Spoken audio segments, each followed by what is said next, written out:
संकट काल में तो मनुष्य की बुद्धि का पता चलता है। कई बार ऐसे अवसर पर ऐसी सफलता मिलती है जिसकी मनुष्य ने सपने में भी आशा नहीं की। वह स्वयं सोचने लगता है कि मुझे इतनी सफलता कैसे मिली। वास्तविक ऐसी शक्ति हर इंसान के भीतर छुपी होती है, परंतु वो उसे पहुंचा नहीं पाता। जैसे वो संकटों से गिर जाता है, वैसे ये शक्ति बाहर निकलकर उसकी सहायता करने आता है। जो काम इससे पहले वह संभव समझ रहा था, वही काम पूरे होने लगते हैं। इसका कारण यह है, जब मनुष्य का जीवन चारों ओर खतरों से गिर जाता है, तब उसे बाहर निकलने के लिए वह हाथ पैर मारना शुरू कर देता है, और इस संघर्ष से उसकी बुद्धि तेज हो जाती है। उसमें एक प्राकृतिक नैसर्गिक शक्ति आ जाती है। फ्रेंड्स, अपने जरूरतों की पूर्ति के लिए संघर्ष करना हम सभी का कर्तव्य है। संघर्ष से ही तो हमें सफलताएं मिलती है। जिनमें संघर्ष करने की इच्छा न हो, वो तो असभ्य और जंगली कहलाएगी। आवश्यकता तथा आवश्यक पदार्थों की दुर्लभता ही सदा से मानव जाति के विकास का कारण है। हर सभ्यता और संस्कृति का आधार श्रम और संघर्ष है। जो अपना लक्ष्य पाने में खो गया, वही कुछ नहीं सका। कई वैज्ञानिक अपनी साधना में लीन होकर अपने लक्ष्य को पाने की संघर्ष में जूझते रहे। उनके परिवार जन अभावग्रस्त होकर भूखे मर गए, परंतु उन्होंने अपने उद्देश्य को प्राप्त करके चैन की सांस ली। जब उन्हें सफलताएं प्राप्त हुई, तो लोगों को उनके आविष्कार बहुत बड़े आश्चर्य से पड़े। आवश्यकता ही आविष्कार की जनी, शोध की जनी।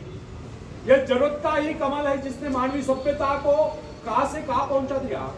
अश्म युग से संगणक युग तक जरूरत ही लक्ष्य का निर्धारण करती है। पाने के लिए वैज्ञानिक तथा शोधकर्ता जी जान से जुट जाते हैं। मनुष्य की यह गुप्त शक्ति का पता उस समय चलता है जब कोई जरूरत आकर उसके सामने खड़ी होती है। उसकी पूर्ति के लिए वो संघर्ष करता है। मनुष्य की यह गुप्त शक्ति आपातकाल में प्रकट होती है। इसका सीधा अर्थ यह हुआ, यदि मनुष्य को किसी वस्तु की आवश्यकता ही न हो, तो उसके आंतरिक शक्ति का अंत हो जाएगा। बाहरी सहायता लेने से भी इस आंतरिक शक्ति को बाहर निकलने का अवसर नहीं मिलता।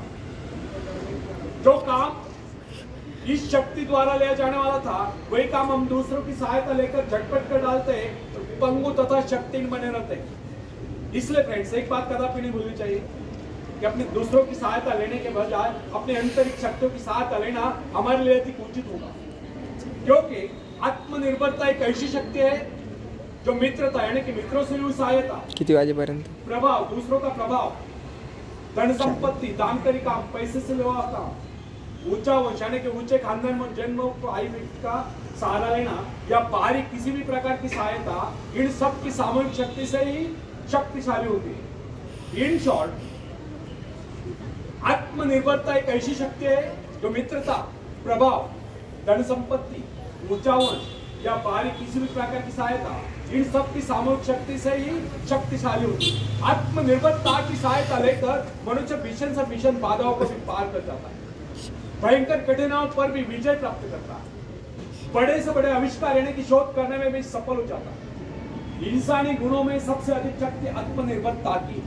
जो इंसान अपने सहारे जीता है, जो अपने बल पर चलता है, जो अपने लक्ष्य पर चट्टान के भांति डटा हुआ है, जो बाधाओं को सामने देखकर जरा भी विचलित नहीं हुआ, जिसे अपनी कार्य कुशलता और कर्म शक्ति पर पूरा विश्वास है, वही सफल होता है।